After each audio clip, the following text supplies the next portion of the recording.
कन्यादान। राव जी के 2 बच्चे थे, रूही और पवन। पवन बड़ा और रूही छोटी थी। दोनों ही पढ़ाई में बहुत होशियार थे। राव और रूही की माँ लता रूही को लेकर बहुत चिंतित थे, क्योंकि रूही ने अपनी शिक्षा पूरी कर ली थी।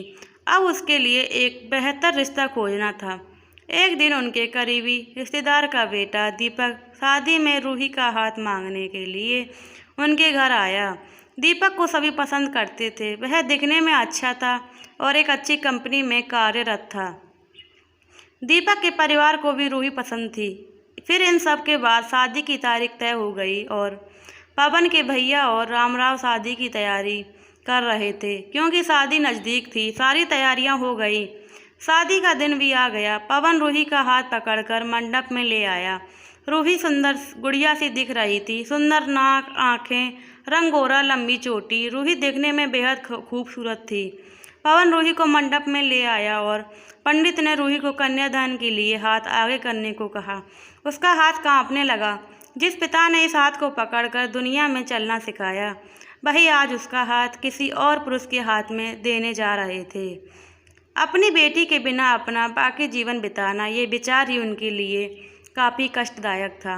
पिता ने उसका हाथ पकड़ लिया और उसके होने वाले पति ने नीचे से उसके हाथ को सहारा दिया। कन्यादान की रस्म शुरू हुई। हाथों में पानी की बूंदें एक एक गिरने लगी। साथ ही पिता की आंखों से भी बूंद बूंद आंसू गिर रहे थे। अपने कलेजे के टुकड़े को दान करते समय क्या अवस्था होती है, तब वह राव ने जाना।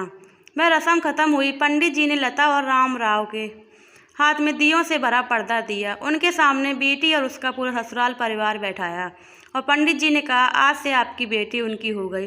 उनसे कहो कि अच्छे से ध्यान रखें। रूही अपने मायके वालों के लिए एकदम पराई हो गई। उसकी आंखों में आंसू भर आए। रूही को 2 दिन की ट्रिप पर भी भेजना माँ के लिए कितना मुश्किल होता था, और अब हम उसको हमेशा के लिए दूसरे के घर भेज दिया जाए और उसके अपने ही घर का मेहमान बना दिया जाए। यह बात अब माँ को समझ आ रही थी। उस रस्म के बाद दूल्हा गेट पर आ गया।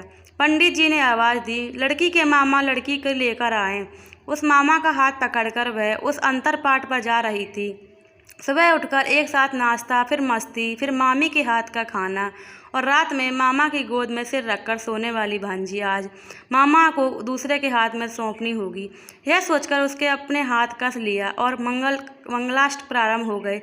भाई दूज के दिन बिना कुछ मिलने वाला गिफ्ट, एक साथ फोड़े हुए पटाखे, टीवी कौन देखेगा, इस पर झगड़ा और दादाजी के गुजर जाने के बाद उन दोनों का गले लगकर रोना। दोनों भाई बहन आज एक दूसरे को देख रहे थे।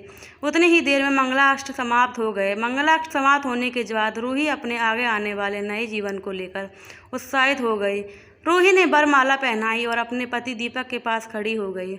रूही के सामने बहुत से लोग खड़े थे। कुछ आशीर्वाद दे रहे थे और कुछ पास होकर स्तुति कर रहे थे। फोटो के लिए उसकी सहेलियां आईं।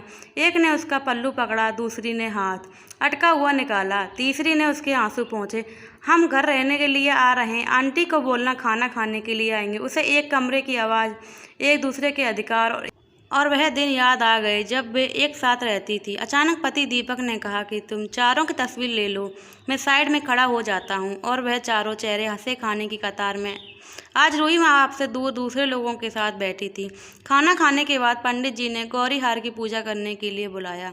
रूही ने वहाँ मन से पूजा की। माँ ने रूही की झोली भर दी और अनीता आंटी ने कहा कि आप पीछे मुड़ना मत।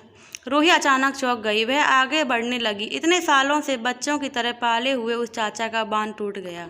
स्कूल से घर वापस आने में देर हो जाने पर अस्वस्थ होने वाले वह चाचा जी, जन्मदिन पर 5-6 फ्रॉक उसके आगे लाकर रखने वाले चाचा जी, मैं नहीं आने वाली, आज घर में चाची के पास रहूंगी कहकर रोने वाली वह आज हमेशा के लिए दूर चली जाएगी।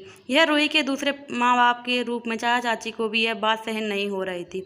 उसकी पहचान आज बदल चुकी थी। हाथों की वह हरी चूड़ियाँ, पाँव में बिछिया और गले में मंगलसूत्र नए जीवन की राह दिखा रहे थे। सास का हाथ पकड़कर रूही उस फूलों में सजी गाड़ी में दीपक के साथ बैठी। उस गाड़ी में खुशी थी और उस गाड़ी के बाहर खड़े लोग सभी आंखों में आंसू लिए थे, उसे अलविदा कर रहे थे। रूही बोली, मम्मी पापा आती हूँ मैं।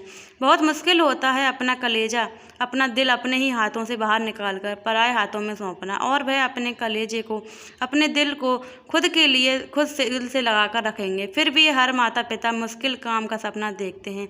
लड़की के जन्म के बाद ही वह